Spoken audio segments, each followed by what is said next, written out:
Hello, and welcome to episode 12 of the Learning Guitar series. This time we're looking at chords.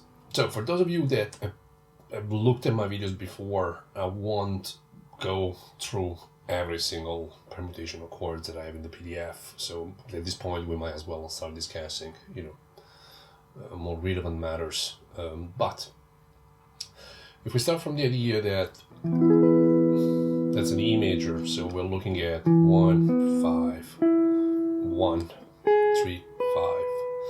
From this shape, it's actually easy to get some nice colors.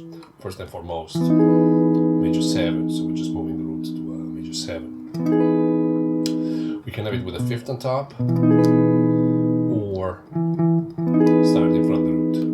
So that's pretty obvious, okay? As you know, I like to see chords as into, two kind of families. The kind of chords I would use if I'm comping for somebody and I need to have also bass duties somehow. And chords that instead don't need that because maybe you're in a band environment and there is a bass player, right? So let's start. I'm gonna just skim it through a little bit, but major 7, that's an easy one. 1, 5, 7, 3.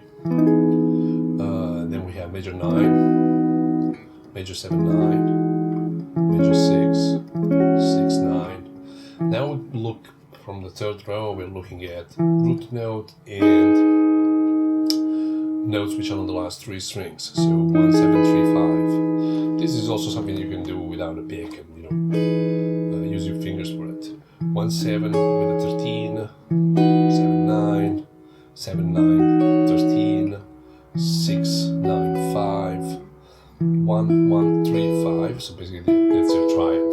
And you know that because you just have it in your arpeggio. That's a triad, right? What was I?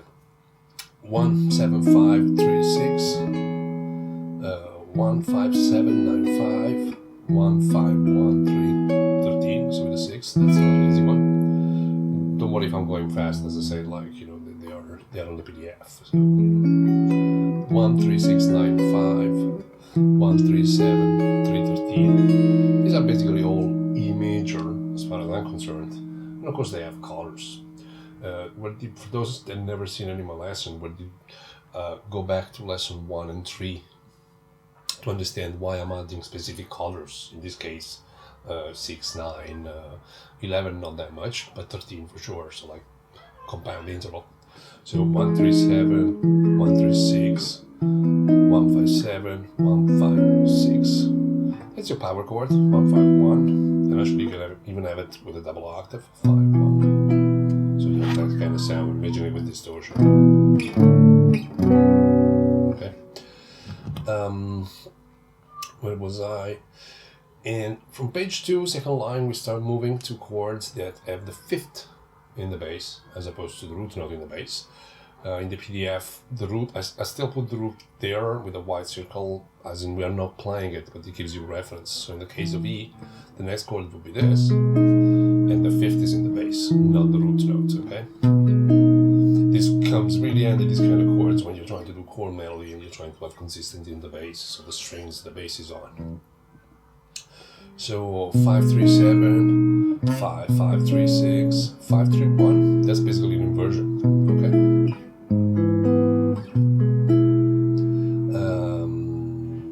5, 3, 7, 9,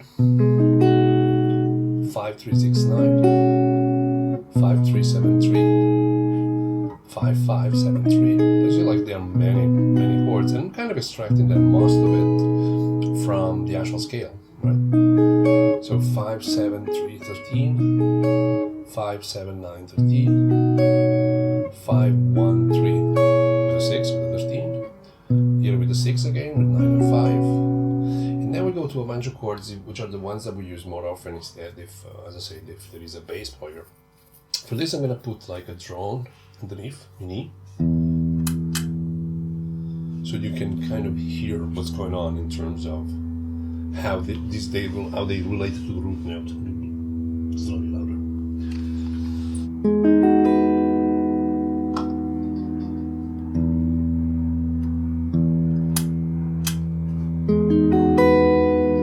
So that's 3, 7, 3795, 3796,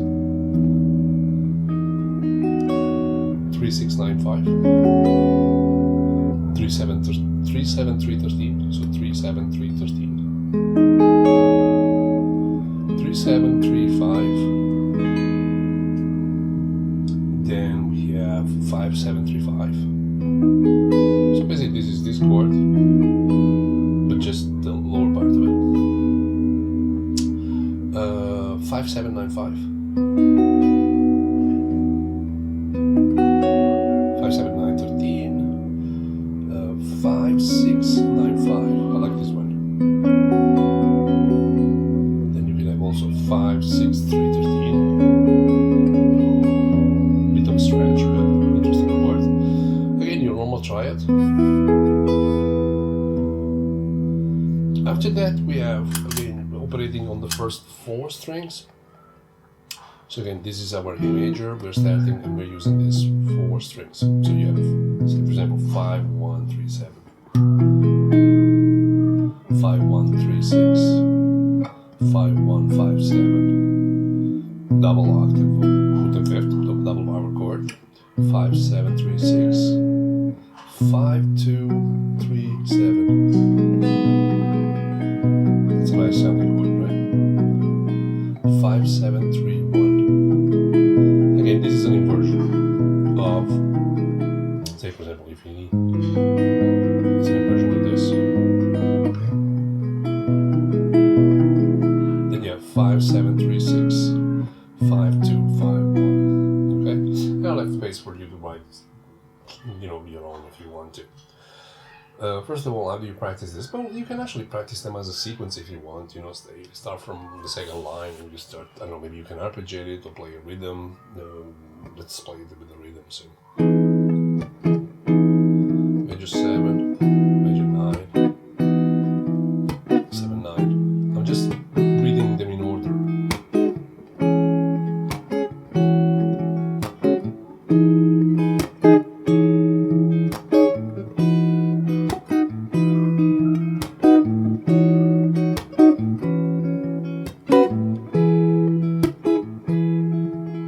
The line.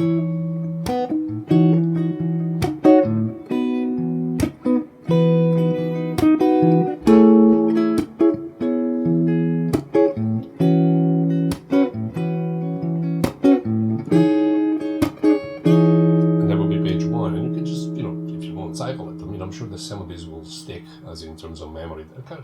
And the more you do it, the more you find the one that you find more comfortable. Same thing for the 3 notes one.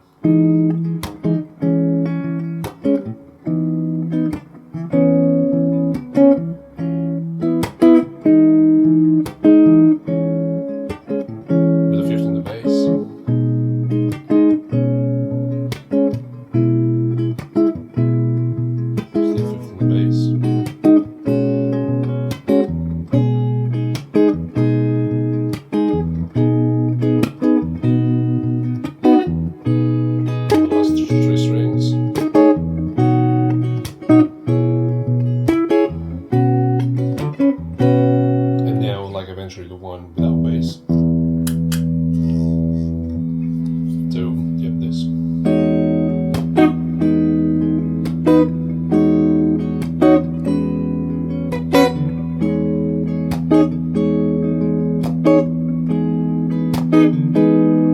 Next page.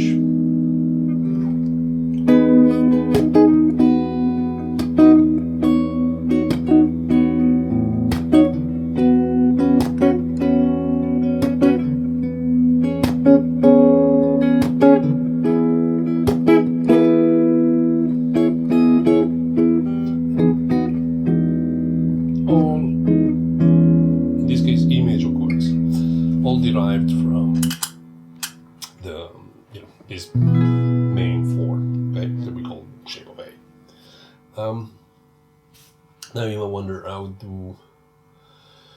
how do we fit this with all the rest? Well, so I was simply looking for a progression that allowed a combination of this shape, maybe still just staying in one area of the neck. So since we're working in E, maybe like E major, A flat major. Okay, so this is A flat in the shape of C, because that note is A flat. Maybe C, and that's a C in the shape of E, and maybe A major, and that's in the shape of D. So now you're using all the four shapes that you're studying so far, so you end up with something like this. E, G, C, D, and back to E. So E, G, C, A. And again, you might want to establish, say, a bass, as in all the chords, I want the bass to be on this string. So obviously I'm going to use different forms. Say when it gets to G, cool, it's already there. And maybe when it gets to C, instead of using this C note, we're going to go maybe for the fifth. Okay, and again, there's a bunch of forms you can use this. They're all good. Or we could start from the third. That would do, this would do, this would do. We're basically trying to stay on the same string. That's the entire idea. And when it gets to A, same thing. That's the shape, but maybe I'm going to take it from the fifth. And you end up with something like this.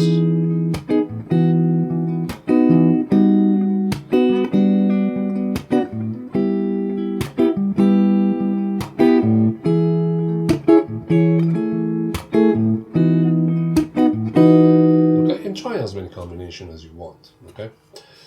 And you got pages and pages on chords. Just maybe try and stick to that one rule. Okay. Same thing. Let's have chords with the bass on the fifth string, on the first string. So this will be our E major with a fifth in the bass. Maybe this could be our G with a fifth in the bass. C, we got the root note in the bass. For A would be here. This is my shape of D. Maybe I have the third in the bass. And you got this kind of sound.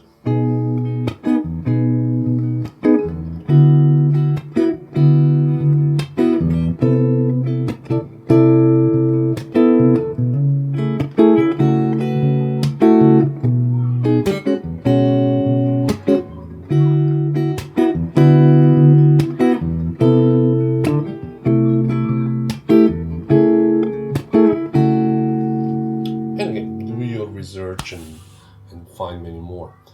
Now, another practice you can do is by moving the same chord across the neck. So let's stick to G, seems to be a good key for these lessons. And we might want to start from, say, G in the shape of E. So we're looking at this, then move into this, then move into this, and now finally move into this. So these are all G chords. Okay, well, G majors in this case.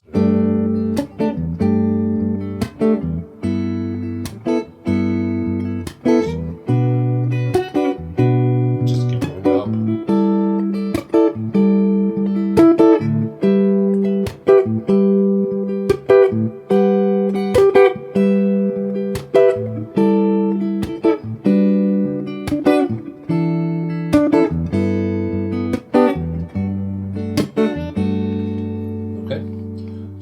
Think of. Okay, so let's start getting together the four shape we've done. I'm gonna loop the progression we discussed. So 3, 4.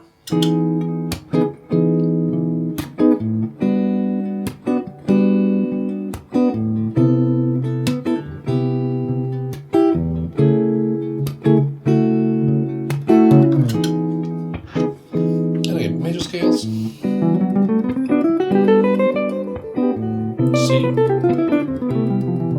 A, E, G,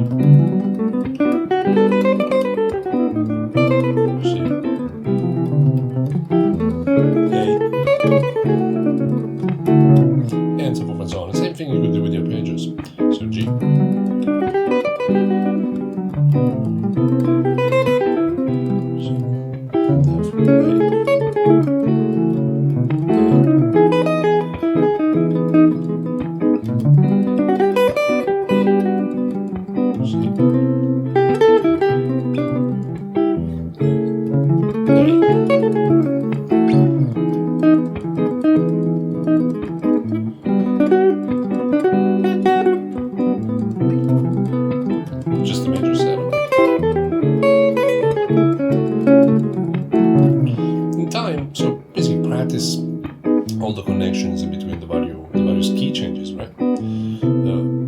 These are actually not easy stuff. At this point, probably, like, if you've been following my lessons since the very beginning, you're starting to get used to it. But if you think about it, most of the songs revolve, pop songs at least, revolve around one key, and here now you're changing 4, right, in a very short period of time, which means, like, you're doing well.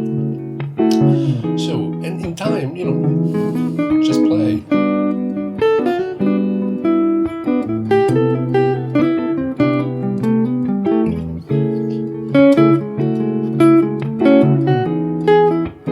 This is where the intervals status will pay off.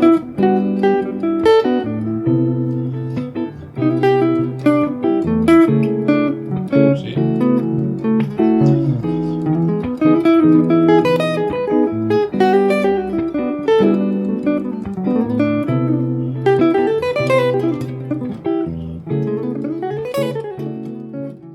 That's one type of practice you can do, and of course, like, you can also practice the individual key. Hence, in this case, we might just loop, say, G major, and try to move all the scale across. Again, same chord all across the neck until the 4th shape. 3, 4. Oops, what was that? 3, 4.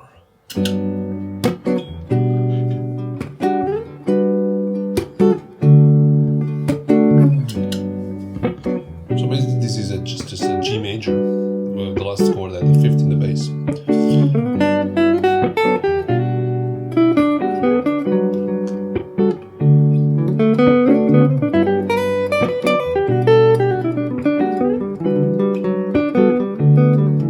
Basically, what you're doing is this.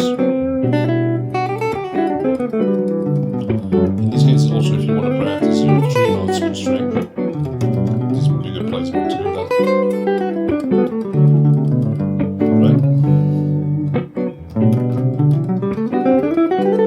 These are all the 3 notes per strings that we studied so far, right?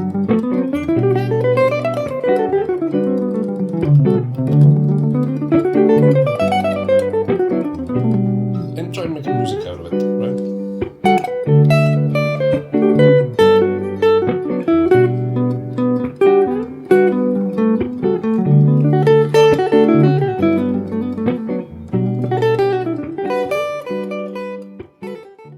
So feel free to do this, distortions on, pretty much it doesn't matter, for as long as, you're learning a sound, right? And of course, you're learning how to connect things, because I think that's the hardest part, is the connections. This is it for this lesson. If you have any question, feel free to add that in the comments. So it's been a pleasure as usual, and, well, I'll see you next time. Thank you. Bye.